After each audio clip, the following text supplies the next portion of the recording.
Sí, bueno, comentaba que respecto al esquema anterior del cuerpo humano, la obra de arte viene a referirse a una excreción, una mierda.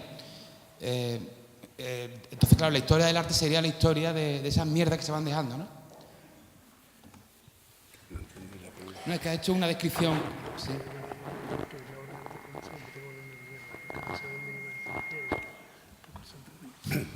Bueno, va a que tenemos que ser selectivos en lo que aceptamos y no comprar todo lo que nos venden. A mí, por ejemplo, yo a Miguel Ángel lo respeto mucho como artesano, hace cosas que yo no sabría hacer ni siquiera después de 5 años de Academia Francesa, pero si me pongo a pensar en términos cognitivos, en realidad no hay nada en los problemas que él plantea que a mí me interese. Entonces, con todo el respeto a su producción, no es una obra vigente.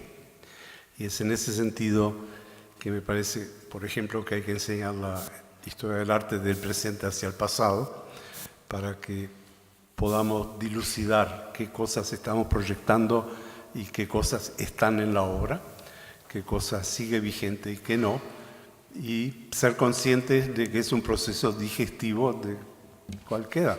Al final de cuentas, todo lo que queda también es fertilizante, ¿no? También se podría traducir que tal el marco donde Miguel Ángel desarrollaba ese tipo de trabajos, ¿no? Llevado al actual, pues bueno, pues un artista de corte, ¿no? O mediante el mecenazgo de las estructuras de poder, pues se podía llevar a nuestros tiempos, ¿no? Tanto con su papel respecto en el contexto social, político, económico, respecto a qué materiales usa también, si quieren, ¿no? Por aquello del mármol, ¿no? No, creo que yo tampoco. Puedes repetir la pregunta, pero creo que no.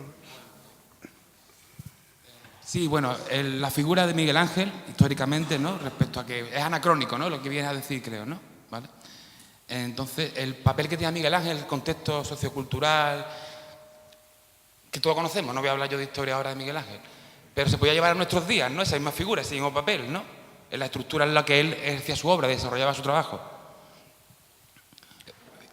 Encontramos paralelismos con los artífices en un contexto similar en el que Miguel Ángel desarrolló con el actual. Señalamos a los artistas que podrían ser... Sigue siendo que Miguel Ángel hizo muy bien lo que quería hacer. Y no se trata de si lo hizo bien o mal, se trata de que no me interesa lo que quiso hacer. Ahora, esa es mi opinión y no tiene por qué ser compartida. Si la mayoría de ustedes piensa que lo que hizo Miguel Ángel es importante que se haga hoy, bueno, está. Estoy en una cultura que no me corresponde, pero eso es problema mío. Pero no, lo que ataco en realidad es el fetichismo indiscriminado. El que porque la historia se nos vende de una manera determinada y la historia no está escrita por nosotros, está escrita por otra gente, y en general hay gente que está en el poder, hay gente que tiene intereses creados. Ningún museo que te presenta obra te da la posibilidad de cuestionar los criterios que utilizó para mostrar la obra, que es, yo diría, el cimiento de un proceso educativo, es ese cuestionamiento para dar permiso al público de decidir si el canon es válido o no y entender quién se beneficia en el canon, por qué está el canon ahí, si hay maneras de mejorar el canon o de descartarlo. Todas esas preguntas son pedagógicas y no están siendo preguntadas. O sea, a eso me refiero.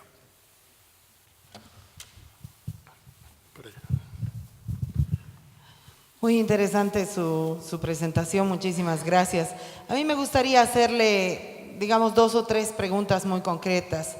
La primera, me gustaría un comentario suyo sobre la relación entre trabajo entre trabajo individual y trabajo colectivo. Aunque toca tangencialmente, pero igual me gustaría saber sus reflexiones entre trabajo manual, trabajo intelectual y trabajo creativo. Y por último, me interesaría muchísimo una cosa que no sé darle muy bien el nombre, que tiene que ver con esta historia oficial del arte, que tiene que ver con estos cánones y estos patrones que tienen un carácter eurocéntrico y colonial, definitivamente, y que se vuelcan sobre países del sur del mundo, pensemos en América Latina o Abya Yala, como le quieran llamar, de manera mucho más brutal. Yo creo que es que no es lo mismo ser un italiano o un español copiando a Nerón que ser un argentino del suburbano o ser un paraguayo del suburbano copiando a Nerón. Entonces, soy uruguayo. No, bueno, pero no porque por te la duda. atribuya a ninguna nacionalidad específica. Entonces, el carácter colonial y cómo descompondríamos estas características, estos requisitos que usted ha planteado, cómo los traduciríamos en código anticolonial o descolonizador. Y por último, si en el universo... Para. Último, una cuarta, nada no, más. No, y lo es que me estás termino. pidiendo es otra conferencia y no creo que me dejen porque hay otra persona que va a hablar después que yo. En primer lugar, rápidamente contestando lo último, yo hace 40 años una vez escribí que desde el momento que te pones un pincel en la mano, ya estás haciendo obra colonial. Ya no importa qué es lo que va a salir. El hecho de usar el pincel ya es un acto de colonización. Así que para mí el asunto se liquida ahí. El otro asunto es esa división entre individual y colectivo. Para mí todo es colectivo. O sea, no importa quién firma la obra. Al fin de cuentas es parte de un proceso cultural colectivo y anónimo. No importa la firma. La firma en realidad no importa. Importa qué efecto, tipo grano de arena en una montaña, ese acto va a tener en la montaña. Y es un efecto mínimo que se va acumulando con otros efectos mínimos y lentamente van armando la montaña. Pero estamos en una cultura que está tan obcecada con el ego y con la individualidad y con el registro de las marcas y con el copyright y con el estatus y con el fetichismo, que parecería como que la obra individual es muy importante. Yo pienso que no. O sea, yo no divido entre, aunque a veces últimamente tengo el beneficio de venta de obra individual, no lo veo como un hecho cultural, o lo veo como un síntoma de la cultura, pero que no tiene nada que ver con el arte. Es una parte que no tiene nada que ver. Entonces, creo que es una falsa oposición, eso de individual y colectivo. Partamos de la base que todo es colectivo y de que por razones estratégicas y de beneficio personal, elegimos la posibilidad de subrayar un individuo contra los otros, pero que no es realmente algo real o factible, es una ficción. La otra, la división entre manual y intelectual, y yo ahí agregaría emocional y todas las otras formas de relacionarte con el entorno. Tampoco lo veo tan rígido. La parte manual es útil en la medida que retroalimenta el proceso, y si retroalimenta el proceso ya no es un proceso manual, sino que es otra cosa. Entonces lo que importa ahí es la integración de todas las partes para que al final haya un enriquecimiento cognoscitivo y no un refinamiento de la técnica. En la medida que lo manual permanece en el logro virtuoso, digamos, de hacer algo que alguien mira, uy, ¿cómo lo hizo? Yo no podría hacerlo. Eso en términos de conocimiento no sirve para nada. Lo que sirve es, uy, esto me hace pensar y sentir algo que sin esta obra yo no hubiera podido pensar o sentir, y mejor aún, me está llevando a proponerme nuevas cosas que a su vez a otra gente le puede producir ese proceso.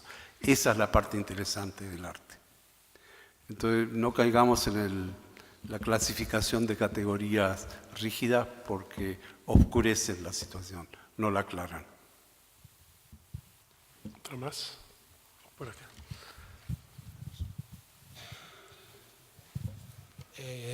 Hace 40 años escribiste o dijiste que usar un pincel era ya un hecho de estar colonizado, ¿no? De alguna manera. ¿Te están dando el micrófono? Sí, puedo decirlo más alto, sí. Sí. Que hace 40 años decías que coger un pincel era estar, digamos, sometido a lo colonial, ¿no? ¿Dirías eso hoy de utilizar un ordenador? Mira, por la misma época, casualmente, un amigo científico que trabajaba en los laboratorios Bell, que era el centro de investigación más interesante en Estados Unidos, me ofreció ir como residente y trabajar con computadora. Y yo me negué, como buen pelotudo. Y me negué porque pensé, yo vengo de una cultura en que eso no funciona. Y si me meto ahí, estoy de hecho trabajando para el colonizador y no para el colonizado. Y que tengo que anclarme, digamos, no trabajar con barro y esas boludeces folclóricas, pero sí dentro del marco de pensamiento, digamos, que está determinado por la pobreza económica y no por la riqueza. Y nada, y no lo hice, ¿no? Hoy lo lamento porque a esta altura el ordenador ya no es un objeto de lujo y distinto al pincel es una puerta al conocimiento que te permite organizar enormes cantidades, infinitas cantidades de datos de una forma posible. O sea, el acceso a ese campo es fundamental, no importa en qué cultura vivas. Entonces también ahí diría no generalizar. Ahí. La hamburguesa McDonald's me parece nociva, el ordenador me parece positivo, dado que llegó a un precio adquirible. Sí, buenas tardes. Te felicito por las 15 propuestas que nos has lanzado para preservar la utopía personal y quería resaltar el dibujo que está detrás de ti. Bueno, todas las estructuras del arte se derrumbarían si las personas fuéramos conscientes del convenio colectivo que las sostiene. Ahí hay miles de personas cobrando a final de mes, que es muy lícito, para llenar la nevera. Pero todo eso forma parte de lo que hay que evacuar. Y yo he estado 20 años en un museo y he estado muy bien, esperando la nómina a final de mes. Así de claro. Ese museo ahora está cerrado, afortunadamente, por incompetentes, porque no hemos sabido hacer el cambio. Entonces te preguntaría, el eslogan de situaciones que es arte por venir, que sería en el futuro, ahora estamos en la digestión, y me gustaría que fueras contundente y comprometido. ¿Cómo te imaginas el proceso de evacuación de todas estas estructuras que hay mucha gente lícitamente comiendo de ello? O sea, hay muchos y sube, ¿cómo se llama? Hay una economía muy grande, es todo muy lícito. Pero ¿cómo te imaginas ese proceso de metamorfosis y que todos tenemos una responsabilidad con ese presente y con ese evacuación? Creo que me he explicado. Yo no estoy proponiendo que se quemen obras o se cierren museos, para nada. Hay una función documental que es muy importante, hay una función de proyección que es muy importante, hay un proceso de facilitación de conexiones que es muy importante, pero son procesos que no están siendo desarrollados en la intensidad que se podría hacer y que los podría ser útil. Uno va... Mira, yo fui a mí nunca me gustó mucho el Guernica como obra de arte, ¿no? No me parece un cuadro decorativo, no me parece particularmente bien pintado, Picasso tiene, los croquis de Picasso para Guernica, a mí me parecen muchísimo mejores que el Guernica mismo. Al mismo tiempo hay una venta de ese cuadro que me parece muy importante, o sea, el cuadro se llenó de un símbolo que no tiene nada que ver con el arte, pero que es tan importante que lo convierte en un icono y que hay que defenderlo a muerte porque no por el cuadro, sino por el símbolo que representa. Pero cuando voy a Reina Sofía, cada tanto voy y le echo una mirada, ¿no? Porque después de todo no es una posición muy popular la que acabo de declarar acá. Y la otra vez fui, y la sala estaba vacía, y me acerqué lo permitido, no sé, 2 metros o algo así, o 1 metro incluso, a ver la manualidad que estaban hablando por ahí, qué tal. Y nada, no me convenció, sigo en mis 13 y me disculpan, pero lo interesante fue que me doy vuelta para irme y veo que hay una línea de gente que yo no había oído que habían entrado, pero así, en línea, a 10 metros del Guernica, que era una medida muy arbitraria y muy misteriosa. Digo, ¿por qué 10 metros en lugar de 9 o 11, ¿no? Y los miré y me quedé pensando. Y claro, los 10 metros o lo que fueran, era lo necesario para que el teléfono o el PowerShot pudiera abarcar todo el Guernica. Ahora, si interesa el Guernica como reproducción, en la tiendita hay postales que son infinitamente mejor que cualquier foto que esta gente saque. Entonces la gente ni siquiera estaba sacando foto del Guernica, lo que estaba sacando era una foto de ellos, la prueba de que ellos habían estado ahí, habían visto el Guernica y le habían sacado la foto. Entonces ya ni siquiera era el símbolo de Guernica, era la importancia atribuida al símbolo que le atribuye un valor social a un cuadro que para mí es mediocre. ¿Estamos? Ese es el peligro de la historia del arte que me parece que hay que analizar con cuidado. No para eliminar la historia del arte, sino para darle el peso que potencialmente tiene y que no le damos. O sea, en el fondo soy constructivo, no destructivo. ¿Hay otra más?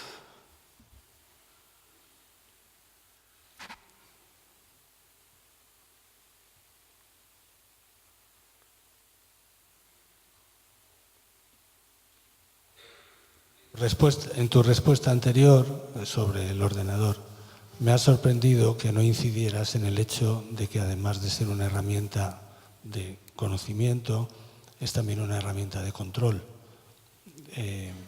Conocemos un poco el enorme sistema de control que se ha establecido a partir de los medios móviles, computadoras, etcétera, etcétera.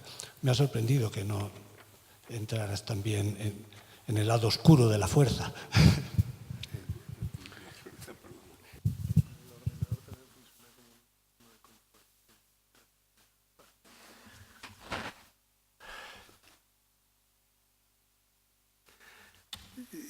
Estamos controlados de cualquier manera, o sea, ya no es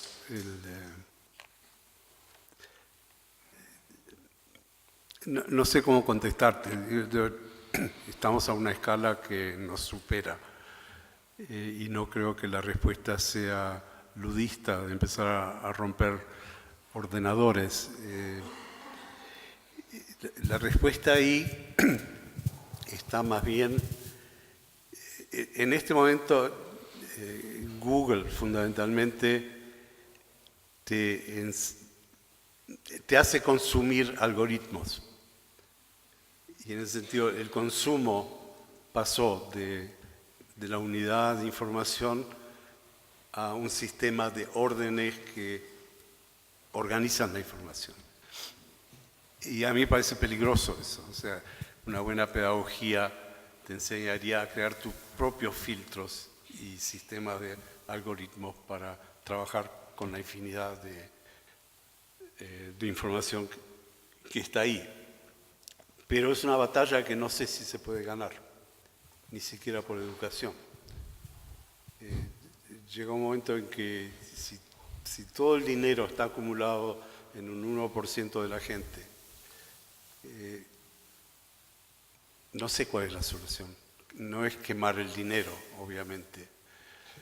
Y la revolución, por ahora, es un sistema bastante cuestionable, hasta que se encuentre una revolución mejor. No sé, al final de cuentas, lo único que y a lo mejor es porque me estoy volviendo viejo, es la integridad individual, es la única vacuna. O sea, también hace mucho que la única resistencia que nos queda es ser éticos. No hay mucho más.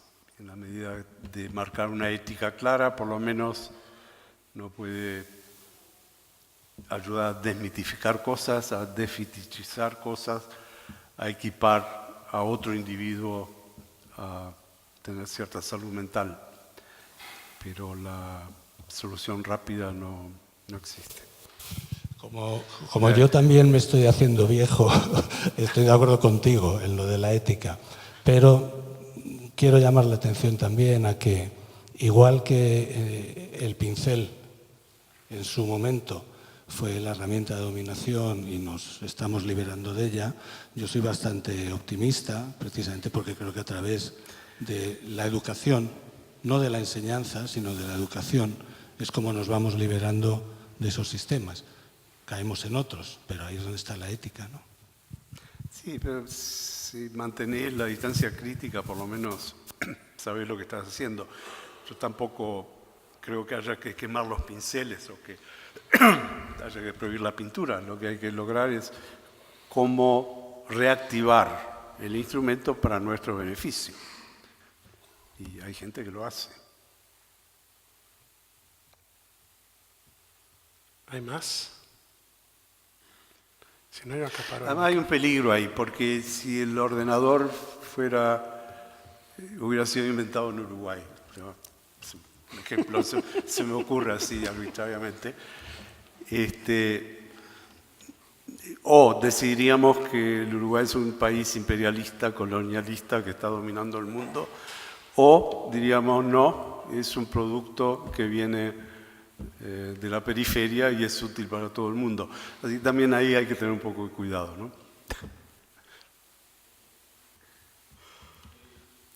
Por acá sí pueden pasar el micrófono. Es que casi no escuchamos de este lado por la acústica. Si pueden hablar despacio, ayuda.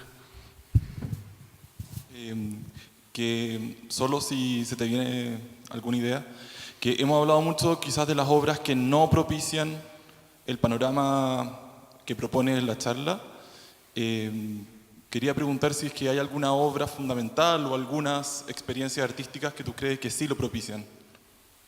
¿Algún artista o alguna experiencia en particular?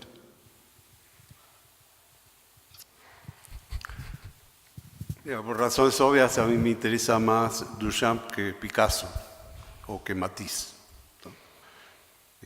Siempre se habla de Picasso y Matisse y se deja de lado a Duchamp, pero no, digo, al final estamos discutiendo gustos personales.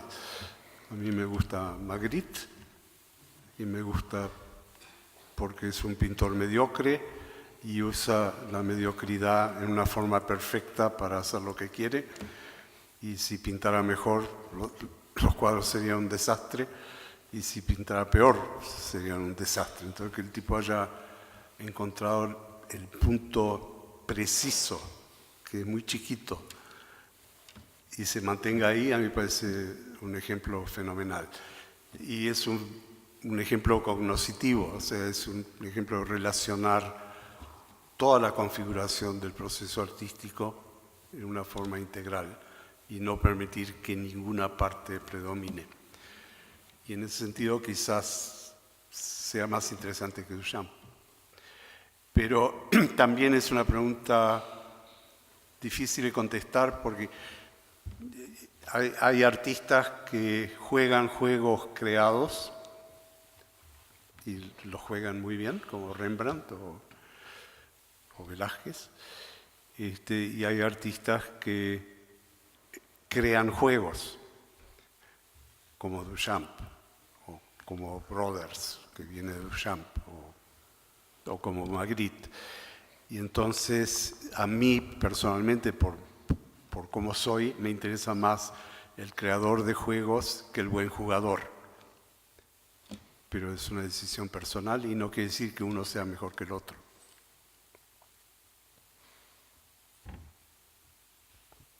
¿Alguien más? Voy a aprovecharla. Ya desde hace rato tenía ganas. Has puesto sobre la mesa algunas nociones que me parece interesante retomar y que tal vez en las preguntas, tal vez detrás de ellas hay algo de esto. Pusiste ahí la noción de utilidad, ¿no? Si es que el arte es útil, ya hace un ratito Rolf Abderhalden hablaba también de que tal vez la inutilidad del arte es uno de los pocos resquicios que le quedan de posibilidad. Pusiste también sobre la mesa el tema del virtuosismo, que el propio José ha utilizado hasta el cansancio en algunos textos sobre la imposibilidad, cierta cerrazón que tiene el virtuosismo como fin último de lo artístico y cómo eso tal vez cierra las posibilidades de lo artístico.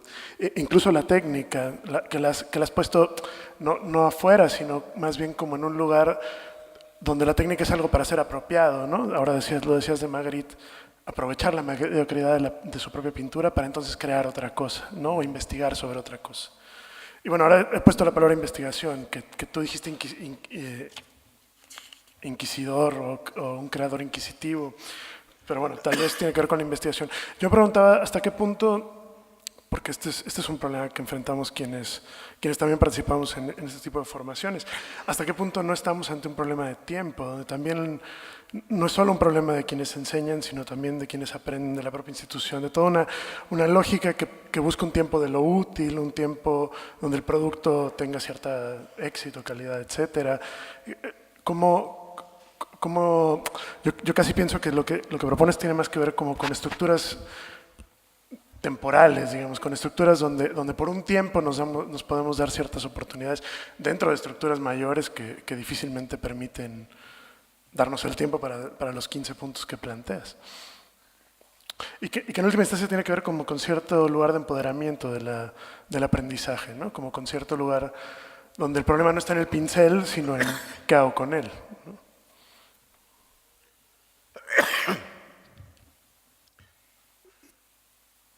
Bueno, un problema es que los parlantes están ahí. Sí, casi nos oímos menos que acá. Sí. Entonces es muy difícil oírlo a él, aunque está al lado mío.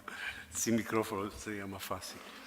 Si entendí bien, que hablas sobre el tiempo que hay en la escuela para formar... Claro, sobre el tiempo pero también sobre el tiempo de lo artístico, porque hay una cuestión donde se vuelve cierta efectividad de lo artístico y no el tiempo de la investigación o el tiempo del aprendizaje, o no sé si me explico bien.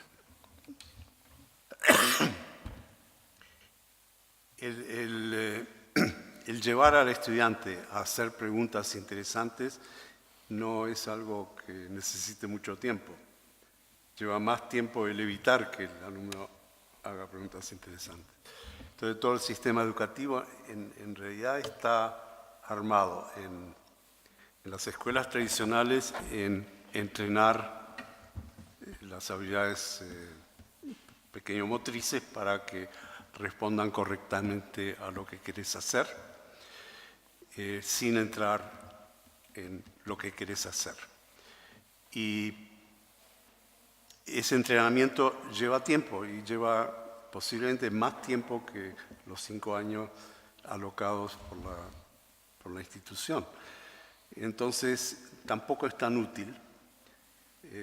No es muy útil sacar un buen pintor artesano o un buen escultor artesano si ese artesano no tiene idea para qué sirve la técnica adquirida. Y el problema estructural de las escuelas en ese sentido es que van acumulando técnicas. Entonces, en mi época en mi escuela era escultura, pintura y grabado. Y el dibujo venía colado en las otras. Después de la reforma que hicimos en el 60, entró textil, entró fotografía, entró cerámica, que era obvio, y bueno, de golpe en lugar de 3 eran 6 o 7. Hoy se incluye video, se incluye trabajo con ordenadores y seguís acumulando y hoy serán 10 o 12. Y al final ese es el modelo que yo llamo de collar de perlas, ¿no? Que vas agregando perlas al collar infinitamente y al final terminás que no podés caminar. Y a mí me interesa más el Aleph de Borges, que lo mencioné antes, o sea, el partir de un punto que contiene todo y el desbrozar ese punto en la medida que necesitas el conocimiento. Y es por ahí que el armar un currículo alrededor de accesibilidad a la información en lugar de dar información, de discriminar entre preguntas banales y preguntas interesantes, el desarrollar criterios de evaluación personales en que uno pueda decidir, esto me sirve no solamente prácticamente, sino políticamente, socialmente, éticamente, dentro de mis habilidades, todo eso, y llegar a integrar tu actividad contigo mismo. Yo no creo que lleva mucho tiempo hacerlo bien, pero sentar los parámetros, y que es casi una cuestión ideológica, me parece que es cuestión de un par de días. No, tal vez la referencia al tiempo le hacía más, tal vez recuperando otras preguntas que tienen que ver con el modo en que se construye el tiempo en el capital, en la modernidad, etcétera, y que creo que tu propuesta de alguna manera permite otras formas de producción temporal que ya no tienen que ver, que ya no están atadas con la utilidad y con el progreso, y que entonces, de alguna manera, aunque sean 2 días, esos 2 días no sueles tenerlos en la escuela para pensar. No, porque no, en parte porque no dan dinero. O sea, yo no sé cuántos créditos te dan acá para cuando terminas la carrera de arte, cuántos créditos Tengo idea. se pasan. Que son 300, ¿no? STS. Bueno, o sea, con 300 créditos sos un artista. Exacto. Es fantástico. Si fuera verdad, me parecería fantástico, ¿no? Y si haces 200 más, Pero, ¿no? 120. o sea, con 299 no va. Pero es esa mentalidad, y no te digo en arte, porque en arte en general es más libre, ¿no? Pero la introducción de créditos en la educación, a mí me parece que fue uno de los desastres mayores en la historia de la pedagogía. Y la paradoja es que los que inventaron los créditos, que fueron gente de lo que en esa época era la Fundación Carnegie, a fines del siglo XIX, en 1890 y algo, lo que estaban buscando era cómo calcular la jubilación de los profesores y relacionar el monto de la jubilación con el tiempo invertido en la enseñanza. Y entonces así llegaron a lo que entonces se llamaba las unidades Carnegie. Y los maestros acumulaban eso y de acuerdo a eso le pagaban. Y a principios del siglo XX, no sé, unos 20 años después, alguien tuvo la brillante idea de decir, bueno, pero esto se puede vender al estudiante. Entonces vendamos créditos, unidades, créditos de educación al estudiante, cosa que en un sistema de educación privada y paga es fácil, más fácil que en una pública. Y eso llevó a los créditos, que yo todavía no sé qué son, para decir la verdad. Y cuando empecé a enseñar en Estados Unidos, me enfrentaron con los créditos y mi primer comentario fue, bueno, ¿y qué hacemos para débitos? Y todo el mundo pensaba, qué gracioso este tipo. Y no era gracioso, era una pregunta totalmente lógica y directa tratando de averiguar qué cuernos son los créditos. Pensando, bueno, si no me lo explican directo, a lo mejor por el opuesto, ¿no? Entonces ahora ustedes tienen los acuerdos de Bolonia con una coartada un poco mejor, que es la transportación de la educación por encima de la frontera. Pero a la larga va a ser una unidad comercial. La educación va a terminar siendo privada y comerciable y van a estar en el mismo lío. Chao. En Uruguay hubo presión con los créditos en combinación de la gente de los acuerdos de Bolonia con Estados Unidos, y las primeras reuniones fueron con universidades privadas y no invitaron a la universidad pública. Lentamente fueron seduciendo a la pública y ahora hay créditos en todo. Pero se confunde el proceso, ¿no? ¿Hay alguna otra intervención? Otra más.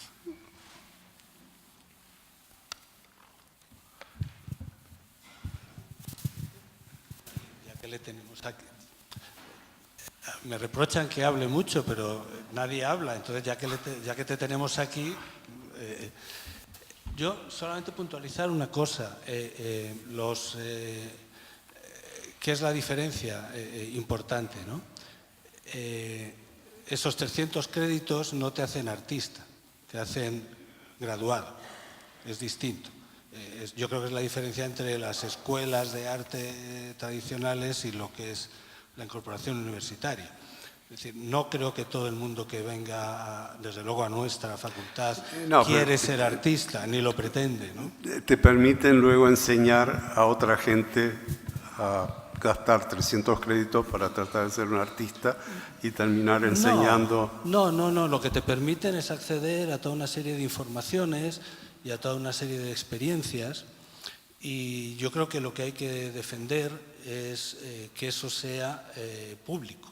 Creo que el trabajo es defender que eso sea público, pero me parece que equiparar en ese sentido los fines de las universidades privadas y los fines de las universidades públicas, equipararlo me parece que es un error. Me parece que tenemos que sostener la importancia de lo que es un sistema de cruce de información y de cruces de experiencias asequible para todo el mundo en términos de igualdad, que uno que lo que hace es sostener una estructura de poder, como tú has señalado varias veces también en tu charla, ¿no? ¿Y qué estás implicando? ¿Que el sistema privado es distinto al público? Sí, estoy implicando que es distinto al público, efectivamente. Bueno, ahí no sé lo suficiente la situación acá. No, a ver, es distinto en el sentido de que por la misma información o por el mismo tipo de experiencias están seleccionando a personas en función de su valor adquisitivo. En ese sentido es distinto. Bueno, digamos, en mi experiencia pedagógicamente no hay diferencia, y la diferencia es la estratificación social. Está bien. Sí. De acuerdo.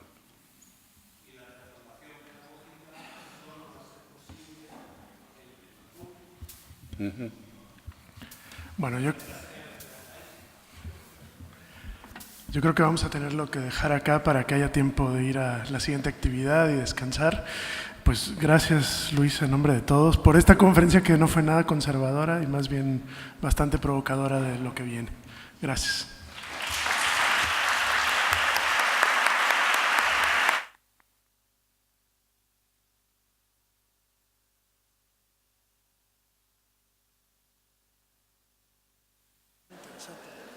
¿Todo bien?